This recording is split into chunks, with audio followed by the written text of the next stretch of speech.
കുറച്ച് ദിവസങ്ങളായിട്ട് പ്രവീൺ പ്രണവ് എന്ന് പറഞ്ഞിട്ടുള്ള ചാനലുമായിട്ട് ബന്ധപ്പെട്ടിട്ടായിരുന്നു എന്തെല്ലോ പ്രശ്നങ്ങൾ നടന്നുകൊണ്ടിരുന്നത്.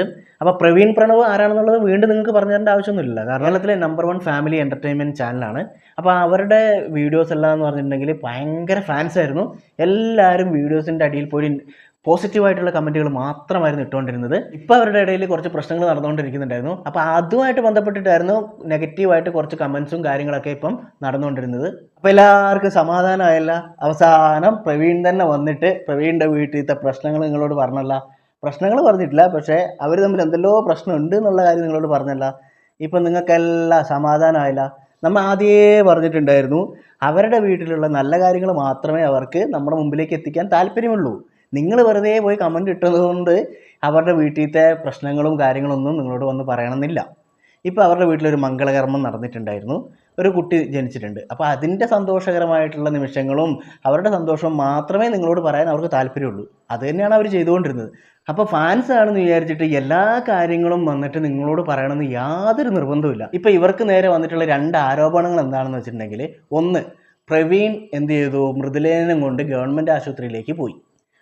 ഇത്രയും പൈസ ഉണ്ടായിട്ടും ഒരു പ്രൈവറ്റ് ഹോസ്പിറ്റലിലേക്ക് പോവാതെ ഗവൺമെൻറ് ആശുപത്രിയിലേക്ക് പോയി എന്നുള്ളതാണ് നിങ്ങൾ പറയുന്ന ഒന്നാമത്തെ കുറ്റം. അപ്പോൾ നിങ്ങളോട് ഞാനൊരു കാര്യം പറയാം. നമ്മുടെ നാട്ടിലിപ്പം മിക്ക ഗവൺമെൻറ് ഹോസ്പിറ്റലിലും പ്രസവത്തിൻ്റെ കാര്യത്തിൽ നമ്പർ 1 ആണ്. അതായത് നല്ല ചികിത്സയും നല്ല പരിപാടികളൊക്കെയാണ് എല്ലാ ഗവൺമെൻറ് ഹോസ്പിറ്റലും എന്ന് പറയില്ല, മിക്ക ഗവൺമെൻറ് ഹോസ്പിറ്റലും ചെയ്യുന്നത്. അപ്പം അവർ ഗവൺമെൻറ് ഹോസ്പിറ്റലിൽ പോയാലും പ്രൈവറ്റ് ഹോസ്പിറ്റലിൽ പോയാലും നമുക്കെന്താണ് പ്രശ്നം? അവർക്ക് എന്താണോ ചെയ്യാൻ വേണ്ടി തോന്നുന്നു അതവർ ചെയ്തോട്ടെ.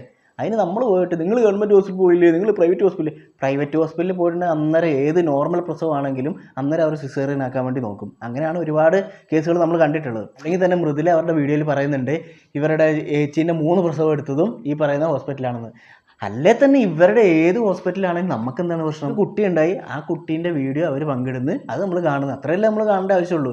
അല്ലാണ്ട് അവർ ഹോസ്പിറ്റലിൽ ഏതാണ് പോയത്, അല്ലെങ്കിൽ എന്തിനാണ് പോയത്, പൈസ കൊടുത്തോ ഇല്ലയോ, അതൊന്നും നമുക്കറിയേണ്ട ആവശ്യമില്ല. പിന്നെ രണ്ടാമത്തെ കാര്യം എന്ന് പറഞ്ഞിട്ടുണ്ടെങ്കിൽ, പ്രണവും പ്രവീണും തമ്മിൽ ഉടക്കാണോ, ഇവരുടെ വീട്ടുകാർ തമ്മിൽ ഉടക്കാണോ എന്നുള്ളത്. ഇതും അവർ കറക്റ്റായിട്ട് ആൻസർ വന്ന് പറഞ്ഞിട്ടുണ്ട്. എല്ലാ വീട്ടിലും ഉണ്ടാകുന്ന പോലെ തന്നെ ചെറിയ ചെറിയ പിണക്കങ്ങളും ഇതൊക്കെ അവരുടെ വീട്ടിലുണ്ട്. പക്ഷേ അതൊന്നും നമ്മുടെ മുമ്പിലേക്ക് ഇട്ട് തരാൻ അവർ ഉദ്ദേശിക്കുന്നില്ല. ഇനിയിപ്പോൾ അവർ പറഞ്ഞ പോലെ തന്നെ അത് നമ്മുടെ മുമ്പിലേക്ക് ഇട്ട് തന്നിട്ടുണ്ടെങ്കിൽ തന്നെ അതിൻ്റെ വാലയെ പിടിച്ചിട്ടായിരിക്കും ബാക്കിയുള്ളവരെല്ലാം കമൻ്റ് ഇടുന്നതും. ഈ പറയുന്ന ചേരിതിരി ഉണ്ടാവും. അതായത് പ്രണവിൻ്റെ കൂടെ ഒരു ടീം, പ്രവീണിൻ്റെ കൂടെ ഒരു ടീം, പിന്നെ അല്ലാത്തവരുടെ കൂടെ വേറെ ടീം. പിന്നെ അതിൻ്റെ പുറകെ ഇങ്ങനെ റിയാക്ഷൻ വീഡിയോസും നമ്മളെപ്പോലുള്ളവർ ഇങ്ങനെ വീഡിയോ ഇടും. അങ്ങനെ വെറുതെ അവർക്ക് എന്തിനാണ് നെഗറ്റിവിറ്റി കൂട്ടി കൊടുക്കുന്നതെന്ന് അവർ തന്നെ വിചാരിച്ചിട്ടുണ്ടാവും. അതുകൊണ്ടായിരിക്കും അവർ വന്ന് പറയാത്തത്. പിന്നെ മാത്രമല്ല, അവർക്ക് പറയാൻ താല്പര്യമില്ല. പിന്നെ എന്തിനാണ് വന്നിട്ട് നമ്മളിങ്ങനെ നിങ്ങൾ പറ നിങ്ങളുടെ വീട്ടിൽ എന്താണ് പ്രശ്നം എന്ന് പറയാമെന്ന് നമ്മൾക്ക് പറയേണ്ട ഒരു ആവശ്യമില്ല. അവർ പറഞ്ഞത് കറക്റ്റ് തന്നെയാണ്. ശരിക്കും പറഞ്ഞാൽ ഈ ഒരു സമയത്ത് അവരുടെ വീട്ടിൽ ഇങ്ങനെ ഒരു പ്രശ്നം ഉണ്ടായതിൽ വിഷമം എല്ലാവർക്കും ഉണ്ട്. പക്ഷേ അതെന്താണെന്ന് അറിയാനുള്ള ഒരു അവകാശവും നമുക്കില്ല. ഈ പറഞ്ഞ പോലെ തന്നെ അവർക്ക് നല്ല കാര്യങ്ങൾ മാത്രം, അല്ലെങ്കിൽ സന്തോഷകരമായിട്ടുള്ള കാര്യങ്ങൾ മാത്രമേ ഷെയർ ചെയ്യാൻ താല്പര്യമുള്ളൂ. അപ്പം നമ്മളും അവരുടെ സന്തോഷം മാത്രമല്ലേ നമുക്കും ആവശ്യമുള്ളൂ. അപ്പം പിന്നെ നമ്മൾ അവരുടെ വീട്ടിൽ നടക്കുന്ന കാര്യങ്ങളെക്കുറിച്ച് പോയിട്ട് ഇങ്ങനെ കുത്തി ചോദിക്കേണ്ട ഒരു കാര്യമില്ല എന്നുള്ളതാണ് എൻ്റെ അഭിപ്രായം. അപ്പോൾ ഈ ഒരു വീഡിയോയിൽ അവരുടെ ഒരു വീഡിയോൻ്റെ ഒരു ക്ലിപ്പും ചേർക്കാത്തതിന് കാരണം എന്താണെന്ന് വെച്ചിട്ടുണ്ടെങ്കിൽ, അവരുടെ ഇപ്പം ഈ എക്സ്പ്ലനേഷൻ എന്ന് പറഞ്ഞിട്ടുള്ള വീഡിയോൻ്റെ അടിയിൽ അവർ പ്രത്യേകം പറഞ്ഞിട്ടുണ്ട്, ഈ വീഡിയോയിൻ്റെ ഭാഗങ്ങൾ യൂസ് ചെയ്യുകയോ അല്ലെങ്കിൽ കട്ട് ചെയ്യുകയോ ചെയ്തിട്ട് ഒരു പരിപാടി നടത്താൻ പാടില്ല, അന്നേരം കോപ്പിറൈറ്റ് സ്ട്രൈക്ക് തരുന്നുണ്ട്. കാരണം അവർക്ക് തന്നെ അറിയാം ഈ ഒരു വീഡിയോ വന്നു കഴിയുമ്പോഴത്തേനും ഒരുപാട് ഇതേപോലുള്ള ചാനലുകാർ വന്നിട്ട് ഇതിൻ്റെ റിയാക്ഷൻ വീഡിയോ ചെയ്യുമെന്നറിയാം. കാരണം ഇവർക്കെതിരെ കുറച്ച് പേര് തിരിഞ്ഞിട്ടുണ്ട്, അല്ലെങ്കിൽ കമൻറ്റ് നെഗറ്റീവായിട്ട് വരാൻ വേണ്ടി തുടങ്ങിയിട്ടുണ്ടെന്ന് അറിഞ്ഞപ്പം മുതൽ ഒരുപാട് യൂട്യൂബേഴ്സും അല്ലെങ്കിൽ ഒരുപാട് ഇതേപോലെ കണ്ടൻറ് ക്രിയേറ്റേഴ്സും ഇവരെക്കുറിച്ചുള്ള നെഗറ്റീവ് വീഡിയോസ് ഇടാൻ വേണ്ടി തുടങ്ങിയിട്ടുണ്ടായിരുന്നു. കാരണം ഇത്രയും നാളും ഇവരുടെ വീഡിയോസ് നോക്കിയിട്ടുണ്ടെങ്കിൽ നിങ്ങൾക്കറിയാം, ഒരൊറ്റ നെഗറ്റീവ് പോലും ഉണ്ടായിരുന്നില്ല. കാരണം ആരെങ്കിലും ഒരു ചെറിയൊരു നെഗറ്റീവ് പറഞ്ഞാൽ പോലും അയാൾക്കെതിരെ പൊങ്കാലയായിരുന്നു. പക്ഷേ ഇപ്പം എന്ന് പറഞ്ഞിട്ടുണ്ടെങ്കിൽ ഇവരുടെ ഇടയിൽ എന്തോ പ്രശ്നം ഉണ്ട് എന്നുള്ളത് ഇങ്ങനെ പ്രചരിപ്പിച്ചതോടുകൂടി ആളുകൾ നെഗറ്റീവ് പറയാൻ തുടങ്ങി. അതേപോലെ തന്നെ നെഗറ്റീവ് വീഡിയോസും വരാൻ വേണ്ടി തുടങ്ങി. അതുകൊണ്ട് തന്നെ ഇവർക്കറിയാം, ഇപ്പോൾ ഈ ഒരു എക്സ്പ്ലനേഷൻ വീഡിയോ ഇട്ട് കഴിയുമ്പോഴത്തേക്കും ആളുകൾ ഇതൊക്കെ എടുത്തിട്ട് ഇങ്ങനെ വറുത്ത് പൊരിച്ച് അങ്ങോട്ട് കൊടുക്കുന്ന ഉള്ളതറിയാം. അതുകൊണ്ട് തന്നെ ഇവർ ഇതിനകത്ത് ഡിസ്ക്ലെയിമറായിട്ട് ഇട്ടിട്ടുണ്ട്, ഈ വീഡിയോയിൽ നിന്നുള്ള പാർട്സ് നിങ്ങൾ യൂസ് ചെയ്തിട്ടുണ്ടെങ്കിൽ അന്നേരം കോപ്പിറൈറ്റ് സ്ട്രൈക്ക് കിട്ടും എന്നുള്ളത്. അപ്പോൾ ഇതാണ് പ്രവീൺ പ്രണവിൻ്റെ വീട്ടിലെ അവസ്ഥ എന്ന് പറയുന്നത്. നിങ്ങൾ ആദ്യം ഒരു കാര്യം മനസ്സിലാക്കുക, ഈ പറയുന്ന റിയൽ ലൈഫും തമ്മിൽ ഭയങ്കര വ്യത്യാസമുണ്ട്. ഇത് ഞാൻ പല വീഡിയോസിലും പറഞ്ഞ കാര്യമാണ്. അതായത് ഇപ്പം ഞാൻ ഈ പറയുന്ന വീഡിയോൻ്റെ മുമ്പിൽ, അതായത് ഈ ഒരു ക്യാമറേൻ്റെ മുമ്പിൽ നിന്ന് സംസാരിക്കുന്ന എന്നെ മാത്രമേ നിങ്ങൾക്ക് അറിയുള്ളൂ. ഈ ഒരു ക്യാമറ ഓഫ് ചെയ്തതിന് ശേഷം ഞാൻ ഈ ഡോർ ഇറങ്ങി പുറത്തിറങ്ങി കഴിഞ്ഞിട്ടുള്ള എന്നെ നിങ്ങൾക്ക് ആർക്കും അറിയില്ല. അത് വേറെ തന്നെ ഒരാളാണ്. അതേപോലെ തന്നെയാണ് ഈ പറയുന്ന ഫാമിലി വ്ളോഗ് ചെയ്യുന്നവരും നിങ്ങളുടെ മുമ്പിൽ ഭയങ്കര കളിച്ച് ചിരിച്ച് ഉല്ലസിച്ച് നടക്കുന്നവരെല്ലാവരും ഇതേപോലെ തന്നെയാണ്.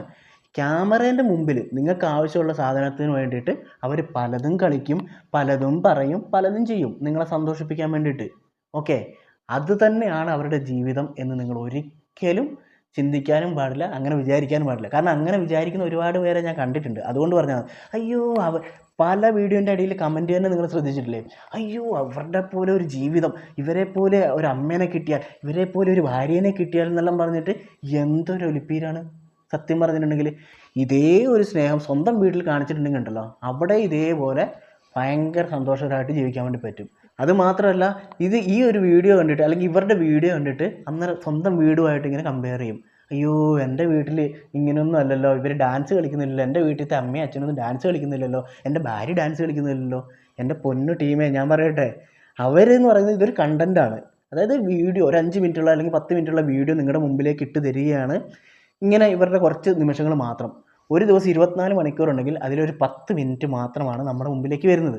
അതിലവർ സന്തോഷകരമായിട്ടുള്ള ചിലപ്പോൾ ഡാൻസ് ഉണ്ടാവും, ചിലപ്പം ചക്ക പുഴുങ്ങി തിന്നുന്നുണ്ടാവും, അല്ലെങ്കിൽ മീൻകറി തിന്നുന്നുണ്ടാവും. അതെല്ലാം കണ്ടിട്ട് അയ്യോ എൻ്റെ വീട്ടിൽ മാത്രം ഈ പറയുന്ന സാധനങ്ങളൊന്നും ഇല്ലല്ലോ എന്ന് ചിന്തിക്കുന്ന നമ്മളാണ് മണ്ടന്മാർ.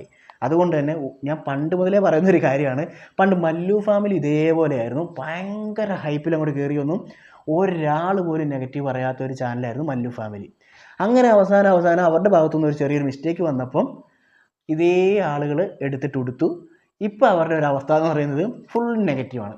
അപ്പം അന്ന് പൊക്കിക്കൊണ്ട് നടന്നവർ തന്നെ അവരെടുത്തിട്ട് താഴോട്ടിട്ടു. ഇത്രയേ ഉള്ളൂ. അതായത് ഈ കാണികൾക്ക്, അതായത് ഈ കാണുന്നവർക്ക് ഇഷ്ടമില്ലാത്ത എന്തെങ്കിലും ഒരു കാര്യം വന്നിട്ടുണ്ടെങ്കിൽ അന്നേരം ഈ പറയുന്ന ഫാൻസ് എല്ലാം നേരെ തിരിയും. അന്നേരം പറയും അയ്യോ നിങ്ങൾ ഇതൊന്നും അല്ലല്ലോ നമ്മുടെ മുമ്പിൽ കാണിച്ചുകൊണ്ടിരുന്നത് എന്നൊക്കെ പറഞ്ഞുകൊണ്ടിരിക്കും. പക്ഷേ റിയൽ ലൈഫ് എന്ന് പറയുന്നത് അത് വേറെ തന്നെയാണെന്നുള്ളത് നിങ്ങൾ കറക്റ്റായിട്ട് ഇനിയെങ്കിലും ഒന്ന് മനസ്സിലാക്കുക എന്നുള്ളതാണ് എനിക്ക് പറയാനുള്ളത്. കാരണം അതിനൊരു മികച്ചൊരു ഉദാഹരണമാണ് ഇപ്പം വന്നിട്ടുള്ള പ്രവീൺ പ്രണവിൻ്റെ ഈ ഒരു വീഡിയോയും ഇവരുടെ എക്സ്പ്ലനേഷനും എല്ലാം. കാരണം അവർ തന്നെ പറയുന്നുണ്ട് എല്ലാ വീട്ടിലുള്ള പോലെ എൻ്റെ വീട്ടിലും പ്രശ്നങ്ങളുണ്ട്. അതുകൊണ്ട് തന്നെ നിങ്ങൾ ഒരിക്കലും വിചാരിക്കാൻ പാടില്ല അയ്യോ എൻ്റെ വീട്ടിൽ മാത്രം ഭയങ്കര പ്രശ്നം, ഈ പ്രവീൺ പ്രണവിൻ്റെ ഒക്കെ വീട്ടിലെ ഒരു സന്തോഷം കണ്ടു, ഓ ഈ ഒരു പ്രശ്നമില്ല, എന്തൊരു സ്നേഹമാണ്, എന്തൊരു ബോണ്ടാണ്. എല്ലായിടത്തും ഉണ്ട് ഈ പറയുന്ന ബോണ്ടും സ്നേഹവും പ്രശ്നങ്ങളും ദുഃഖങ്ങളും എല്ലാം. അതിൽ നല്ല മുഹൂർത്തങ്ങൾ മാത്രം എടുത്ത് നിങ്ങളൊരു വീഡിയോ ആക്കിയിട്ടുണ്ടെങ്കിൽ പ്രവീൺ പ്രണവ് വീഡിയോ ഇടുന്ന പോലെ നിങ്ങൾക്കും ചെയ്യാൻ വേണ്ടി പറ്റും. അത്രയും മാത്രം നിങ്ങൾ വിചാരിച്ചാൽ മതി. ഇവരുടെ ഒരു അവസ്ഥ തന്നെ നിങ്ങൾ നോക്കിയേ. ഇത്രയും നാളും, അതായത് കുട്ടി ഉണ്ടാകുന്ന ഒരു 2 ആഴ്ച മുമ്പ് വരെ ഇവർ എന്തൊരു സന്തോഷത്തോടു കൂടിയാണ് നമ്മുടെ മുമ്പിലേക്ക് വന്നിട്ടുണ്ടായിരുന്നത്. ഇപ്പോൾ കറക്റ്റ് ആ കുട്ടി ഉണ്ടാവുന്ന സമയത്ത് തന്നെ ഇവരുടെ ഇടയിൽ പ്രശ്നങ്ങൾ ഉണ്ടാവുകയും അത് എല്ലാവരും എടുത്തിട്ട് ഭയങ്കര നെഗറ്റീവ് അടിക്കുകയും ചെയ്തു. ഇപ്പോൾ ഇത്രയും നാളും അപ്പം ഇവർ കാണിച്ചിട്ടുള്ള സന്തോഷവും ആ ഒരു ആനന്ദവും പരിപാടിയെല്ലാം ഈ ഒരു നിമിഷത്തിൽ തന്നെ അത് തകർന്നു പോകുക എന്ന് പറയുന്നത് ഭയങ്കര ഒരു വിഷമകരമായിട്ടുള്ള കാര്യമാണ്. കാരണം കുട്ടി ഉണ്ടാകുന്ന സമയത്ത് എന്തൊരു പ്രശ്നം ഉണ്ടെങ്കിലും എല്ലാവരും ഒന്നിച്ച് നിന്ന് ആഘോഷപൂർവ്വമായിട്ട് അടിപൊളിയാക്കേണ്ട ഒരു സമയമായിരുന്നു. പക്ഷേ എന്ത് പറയാൻ വേണ്ടി പറ്റും, ഇതൊന്നും നമ്മുടെ കയ്യിലല്ലല്ലോ. എല്ലാവരും ഓരോരോ അവസ്ഥകളിലൂടെ കടന്നു പോകുന്നതാണ്. അപ്പോൾ അവരുടെ ഇടയിൽ എന്താണ് നടന്നതെന്നൊന്നും നമുക്കറിയില്ല. പക്ഷെ എന്തായാലും ഇവരുടെ പ്രശ്നങ്ങളെല്ലാം പെട്ടെന്ന് സോൾവ് ആയിട്ട് ഇവർ വീണ്ടും ഒന്നിച്ച് അടിപൊളിയായിട്ട് വരട്ടെ എന്ന് തന്നെ നമുക്ക് പ്രാർത്ഥിക്കാം.